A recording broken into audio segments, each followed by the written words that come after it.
그들은 그 도로를 브로드웨이라 불렀죠.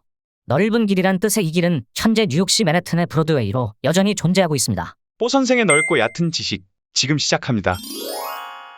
영국의 청교도들은 가톨릭의 모든 색을 깨끗하게 씻어내고 싶어하는 프로테스탄트들이었습니다.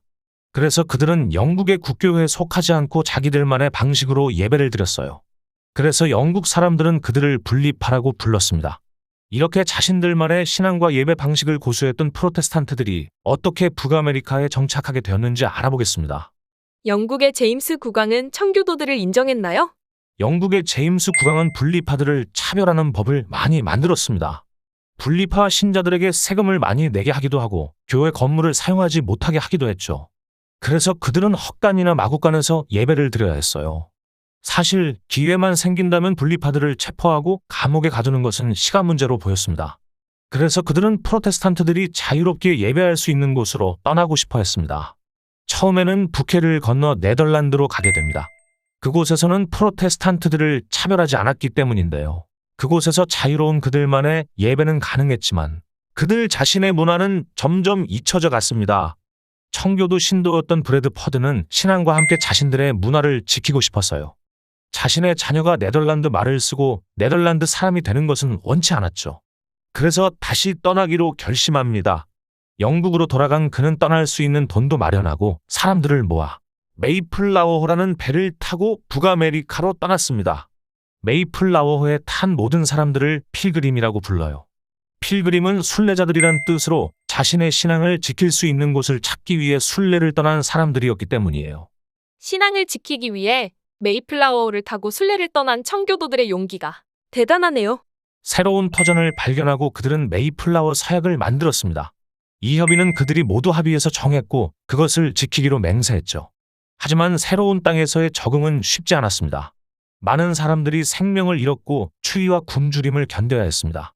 원주민들에게 옥수수 경작하는 법을 배워 겨우 굶주림을 면하게 되었을 때에도 그들의 생활이 어렵기는 마찬가지였습니다. 하지만 필그림은 원주민의 도움을 받아 어느 해는 풍년이 들었고 처음으로 추수감사주의를 보내기도 했습니다. 그리고 더 많은 필그림이 신대륙으로 이주해 왔습니다. 그곳이 바로 매사추세츠만 식민지입니다. 지금은 미국 동북부의 매사추세츠주에 속해 있습니다. 아, 미국의 매사추세츠주는 필그림들이 만든 도시였군요? 여기서 끝이 아닙니다. 더 많은 영국인들은 신앙의 자유를 찾아 신대륙을 찾아왔고 그 일대는 뉴잉글랜드라고 불리게 되었습니다. 캐나다에는 뉴프랑스가, 남아메리카에는 뉴스페인이 자리 잡았던 때였죠. 당시 스페인의 지배에서 벗어난 네덜란드는 속도가 빠른 화물선으로 바다를 누비고 있었어요. 그리고 부유한 상인들은 아시아 곳곳에 무역기지를 만들었고 그곳은 작은 정착지가 되었습니다. 그들은 아시아를 드나드는 배들과 계약을 맺고 아시아에서 가지고 온 비단과 향료 그리고 차와 커피 등을 유럽에 팔았고 이익금을 나누어 가졌어요. 이런 일들이 많아지자 네덜란드 정부는 이 상인 집단들을 하나로 묶어 네덜란드 동인도 회사라는 이름의 기업으로 만들었습니다.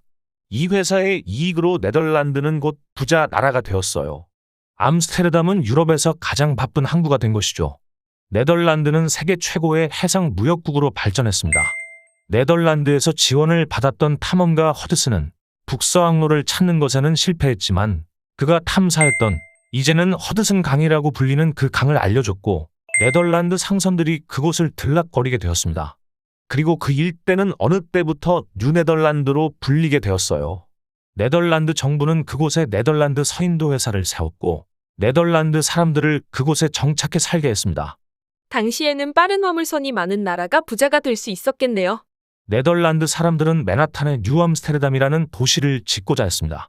그곳에 먼저 살고 있던 피레네족을 보잘것없는 선물로 매수하고 맨하탄 섬을 비워달라고 했죠. 뉴암스테르담 식민지 개척자들은 섬의 한쪽에 커다란 요새를 지었고 거기서부터 섬의 끝까지 가로지르는 넓은 도로도 냈습니다. 그들은 그 도로를 브로드웨이라 불렀죠.